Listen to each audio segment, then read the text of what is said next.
So the building balance is all out of whack.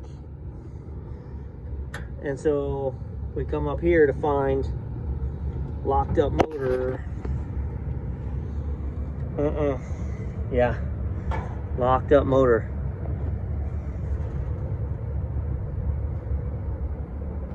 And we got to get this up and running. I'm going to pull the belt off just to verify that it's the motor that's seized up and not the blower assembly. All right, so it's powered back on. Yeah, bearings roll there.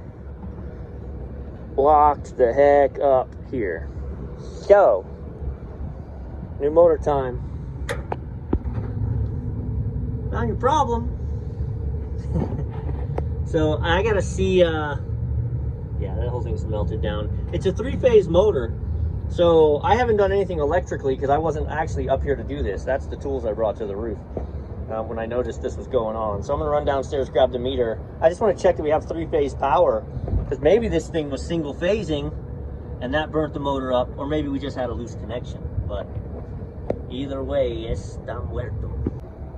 All right, so as we're rolling, yep.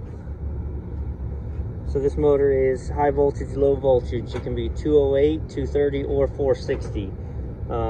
So in this case, we want to play low voltage, but they take all the dumb really out of it. I like what these guys do.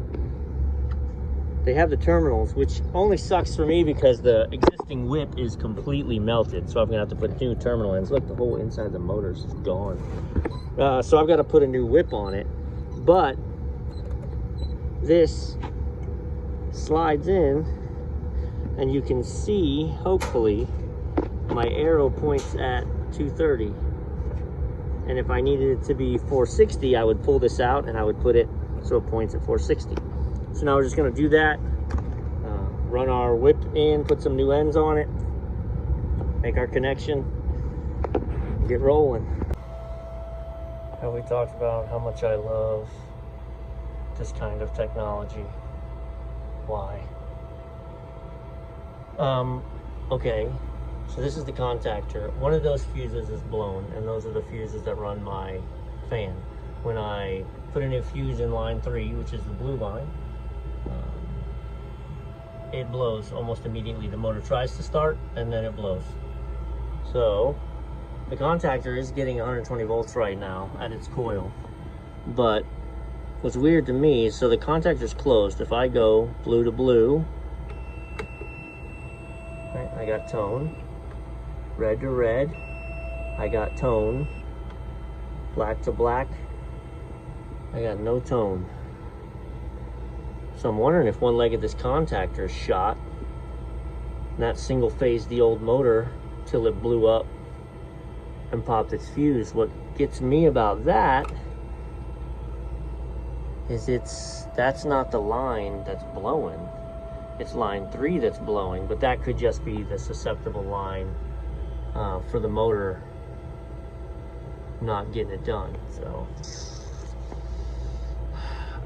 an alternative for me to try right now is just to jump that one leg of power out. There's no power on it, right? If I go to voltage, all right, let's go from ground to black,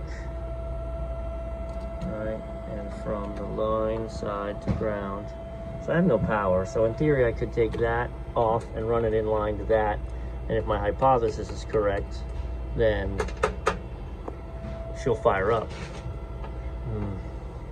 I'm not hopeful that's the case, but it's the next step. That did it. Unit's up and running. I got a guy on the roof, so I was just on the phone with him. So I jumped across that leg 1 that was not, so failed contactor. 120 volt, 3-pole contactor is all it is. I mean, it pretends to be a lot fancier than it needs to be, but there's no harm in leaving that way. So the contactor's going to drop off 2 legs, and you know, supplying 120 volts to one leg of that unit's not going to hurt anything. I'm going to go to the roof, pull an amp draw, see what's going on. I'm in the office working on this hood system, and I open the door. Oh, here we go again. Alrighty, so we got a rotation That's bueno. I'm gonna have to pull the wires off of here to get in to, what am I doing? Oh, my amp's on, here we go.